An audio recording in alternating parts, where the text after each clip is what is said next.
And this is really something to be careful with. For example, I recently saw in this, I think it was in here. No, it wasn't here. This function I was looking at yesterday. A copy is made only if needed. So some functions you don't even know if you're going to get a copy back. So this is really something to be aware of when you're working with these big arrays, that it's really, really fast and really nicely optimized, but you don't always, sometimes you need to know what's happening under the hood before you introduce some really subtle bug. And by the way, I use this ab.base thing for a test, but that's not, let's say that's not as safe as you would like. The only thing is, if it's none, then you can assume that this is not a view. But something else might be a view of what you're using, and then if you change it, then those will change as well. So if you really want to be safe, make a copy. And as you saw, they take time, of course, but they're not that slow. They're pretty fast. So that was the last bit I wanted to cover. I had an exercise with it, and I also have a little bit about list comprehensions, which is another cool thing in Python, which has nothing to do with Numpy, by the way. But I think we should move on to Martin's stuff, because I've been going quite over time. Do we want a coffee break now, or do you want to do it? Should we take a coffee break now? We can take a coffee break now. Well, let's not take half an hour, should we say? 15 minutes? Yeah. May I ask yes. How long do you need for list comprehension? Maybe for me it would be interesting, I'm not sure what other people think. You want me to take a few minutes just to go over it quickly? Yeah. Yes? Yeah. Okay, then I'll go over it. Sorry, yeah, I was just feeling a little bit of the time pressure. So, there are different ways to work with lists.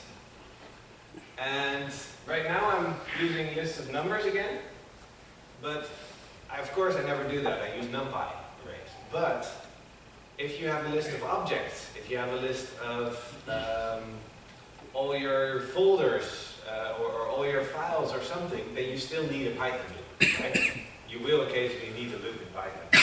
So there are several ways to work with this. Here, I've used the version that we've seen a couple of times now, where I really go for the original, what I call C-style loop, where you first define your results, and then go over the indices, and in this case, take the square.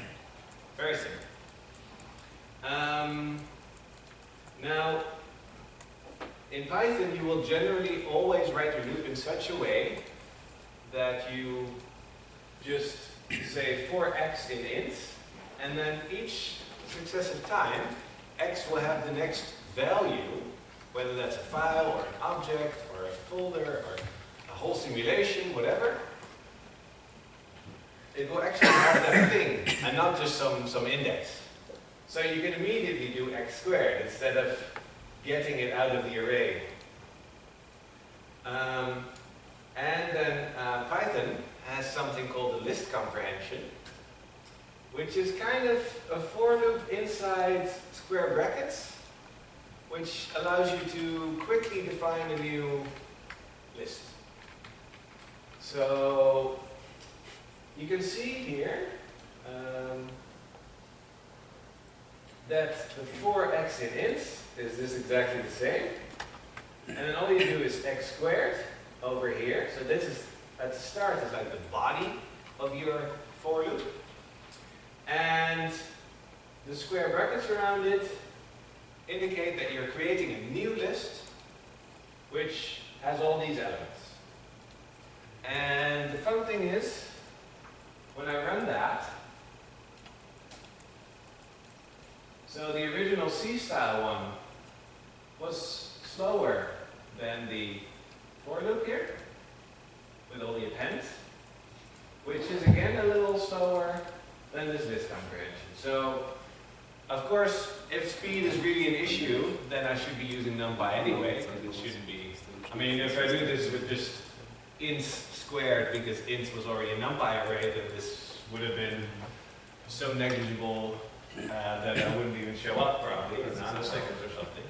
But If you do need to use a loop, then definitely consider using this list comprehension, because it's, once you're used to it, it's a really nice compact way to write a for loop. And most Python programmers do at some point get used to it, so everyone else will also find it quite easy to read. And it's actually faster, because here I have to define it, I have to append every time, it's very tiring. So that is the list comprehension. There's lots of options and possibilities with it. What I wrote here was a little exercise with a more complex body, but still the whole why and then the append. And the exercise is write this as a list comprehension, and what I want to show with this is if you have a very long body, you could try to cram it all in that thing, but that would be really unreadable. What I would do here is put this in a function, whatever it is, it can be as simple or as complex, and just call that function right here. Because if you have a function call there, then it's easy, that's just one little bit. So I do that quite a lot. I have a list comprehension with a function call, and that function call can be anything. It can run an entire 2-day simulation, no problem. Whatever. But that is what the list comprehension is. And of course, this little bit of overhead between the for loop and the list comprehension is going to be negligible. Because you're not going to run a million serious simulations. I surely hope you don't have a million files either on your file system.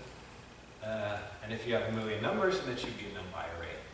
But they're still nice to know about, and lots of people do use them, so you should at least be able to recognize them.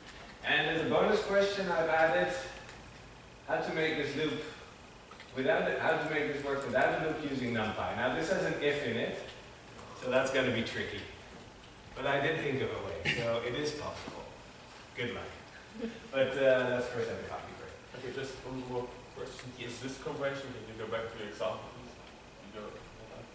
So, earlier this day you had this where you assigned 3 variables at the same time, basically. It's x, comma, y, z equals whatever. Is that used in that kind of list conversion as well? Then you like for x, comma, y, comma, whatever. Let me have a look. Back to the example, and then I'll show you exactly how I would do that. Here, That one, yeah. this one. If I wanted to write this as a list comprehension, I would say, so this is just the body. Yeah. And then it's for x, y, z. For x, y, in, what was it called? Vectors.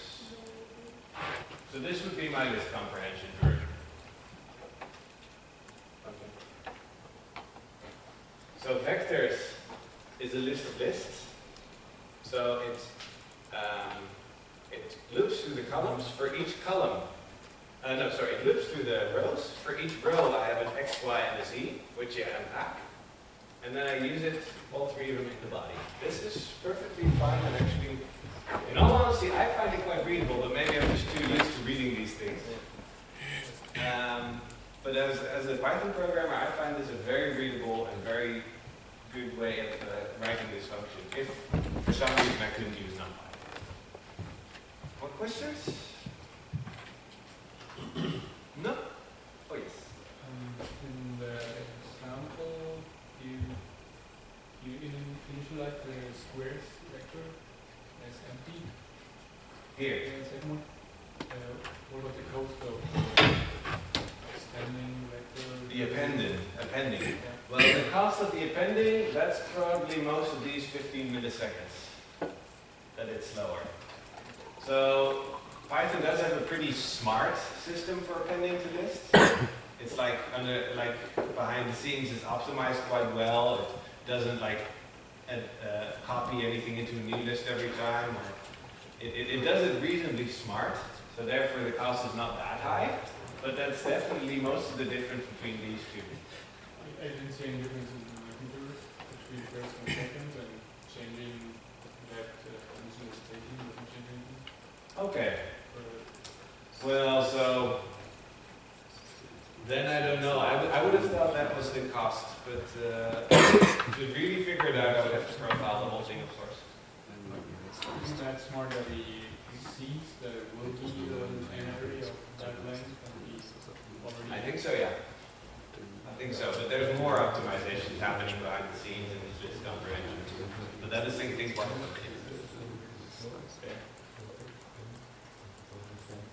But again, use Numpy. Don't use this for anything that's speed critical. Yes? Okay. Coffee. Or make exercises if you like that.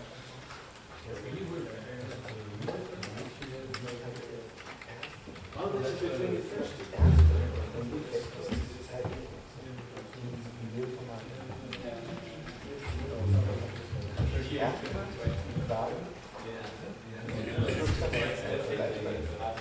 I mean, of course, this time magic is really emphasized, right? There's like a 20-30% like variance, which occasionally when your computer has to do something really interesting behind the scenes, like update or refresh your browser or switch to your browser, you really slow down.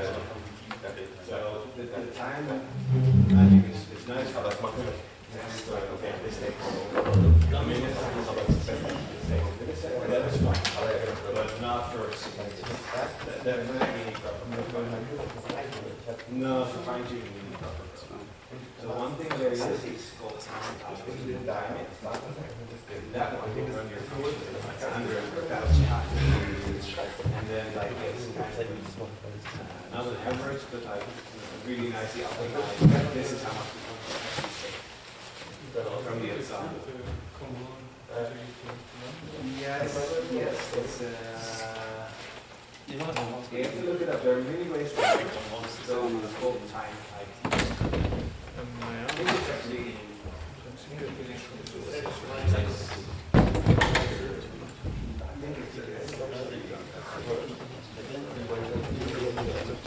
now it takes more stuff.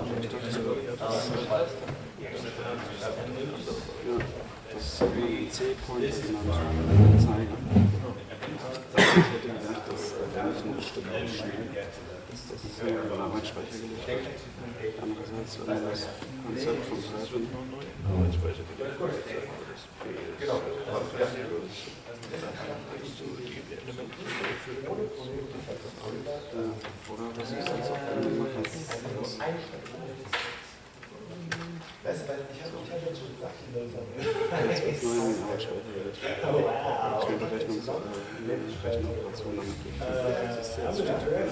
You're a better mathematician than I am, seriously.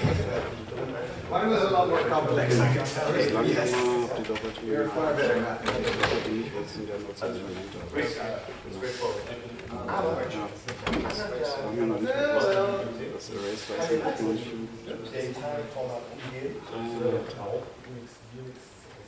Cool.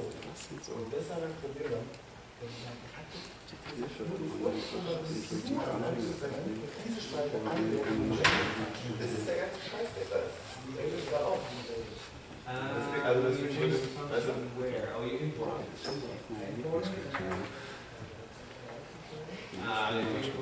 No. So that usually it doesn't.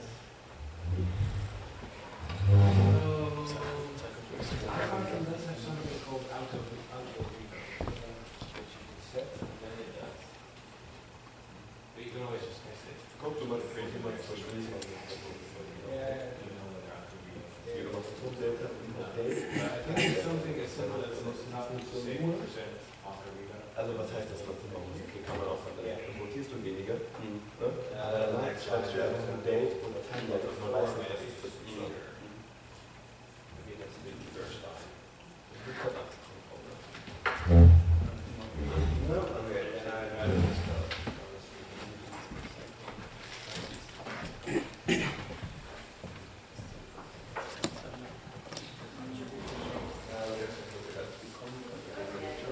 there is something like that sort of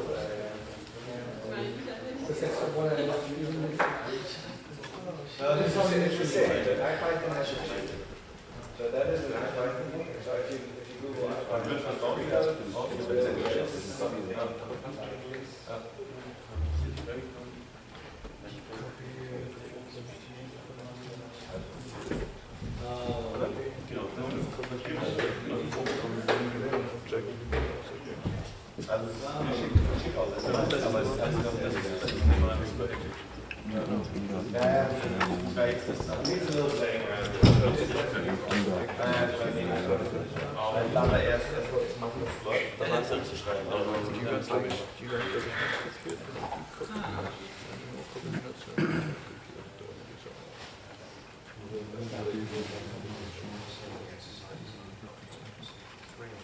Also wenn ich zum Beispiel gehe ist dann wahrscheinlich auch so.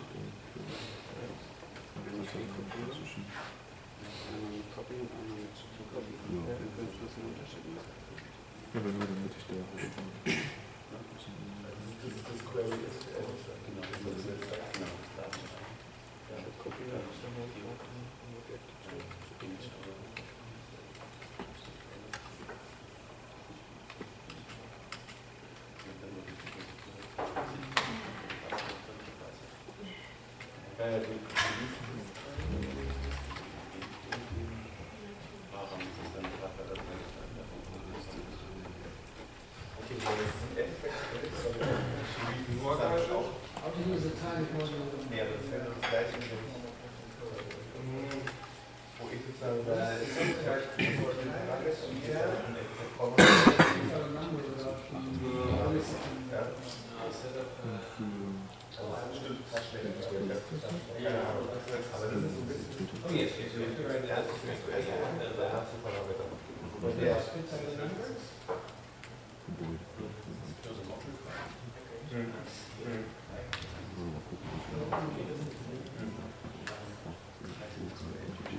Oder zum Beispiel